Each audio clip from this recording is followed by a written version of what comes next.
The Iran conflict is evolving from a limited strike campaign into a broader geopolitical stress test for the Trump presidency. Tehran's strategy appears clear: expand the battlefield economically rather than only militarily.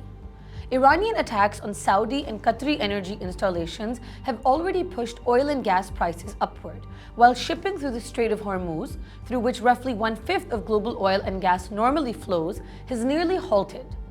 Air routes across the Gulf are also being curtailed, amplifying economic disruption. Iran's leadership is openly signaling endurance. Ali Larijani stated that Tehran has prepared for a long war, including gradual escalation and battlefield expansion. One central objective is to exhaust the expensive missile interceptor inventories of its adversaries. The strain is already visible among Gulf partners. The United Arab Emirates has reportedly expended much of its interceptor stockpile defending against sustained missile and drone attacks and has sought replenishment from Washington. The response has been cautious, reflecting U.S. stockpile constraints and competing commitments. For Gulf states whose security architecture depends heavily on American resupply, such hesitation risks undermining confidence in U.S. protection. For Donald Trump, the war presents mounting political and strategic challenges. Trump has pledged the conflict could continue for 4 to 5 weeks or longer and has not ruled out deploying American ground troops. And we have, right from the beginning, we projected 4 to 5 weeks, but we have capability to go far longer than that. We'll do it. Whatever somebody said today, they said, oh, well, the president wants to do it really quickly. After that, he'll get bored. I don't get bored. Meanwhile, Marco Rubio warned that the hardest hits are yet to come, and the Pentagon is reportedly preparing additional fighter aircraft and troops for the theater. At the same time, the United States has shuttered embassies in Saudi Arabia, Bahrain, and Kuwait, signaling concern about escalation. Washington is also reportedly exploring a more unconventional dimension of the conflict, encouraging Iranian minority groups such as Kurdish and Balochi factions to challenge Tehran's authority. Reports suggest Trump has spoken with Kurdish leaders inside Iran and is weighing whether to provide intelligence, training, or arms to opposition elements.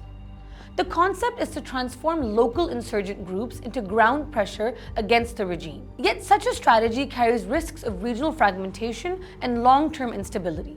Domestically, the political terrain is shifting quickly. Senate Majority Leader Chuck Schumer has framed the conflict as Trump's war, arguing the administration launched an illegal war without congressional authorization. Lawmakers in both chambers are preparing votes aimed at restricting further military action. Public opinion is also uneasy. A Washington Post flash poll indicates 52% of Americans oppose the strikes, while 39% support them. For Democrats, the opportunity is clear: portray the conflict as a strategic blunder that could become Trump's Vietnam ahead of midterm elections. European reactions add another layer. Many governments are uneasy with unilateral escalation, but equally wary of energy shocks and refugee flows. Some quietly calculate that a politically weakened Trump would realign U.S. policy closer to traditional transatlantic preferences. At the same time, regional escalation now risks pulling Arab states directly into the conflict. If Gulf governments begin retaliatory strikes against Iran, the war would widen dramatically, something that would complicate Washington's strategy while exposing those governments to reputational and security risks. Great power rivals are watching closely. For Vladimir Putin, a prolonged U.S. entanglement in Iran diverts Western focus from Ukraine and potentially lifts global energy prices, both strategic gains. Yet there is a paradox. If Trump weakens politically and loses congressional control, U.S. support for Kiev could intensify, prolonging the Ukraine war, an outcome many European governments and American interventionists would welcome. China, meanwhile, benefits structurally from U.S. distraction but remains wary of disruptions to Gulf energy flows. It is now announced that China opposes Trump's war on Iran.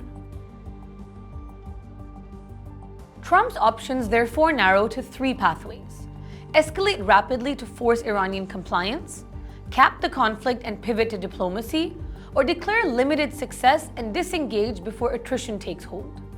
The danger is strategic drift. Without a defined political end state, the conflict risks evolving into precisely the kind of prolonged entanglement that opponents at home and rivals abroad would find most advantageous.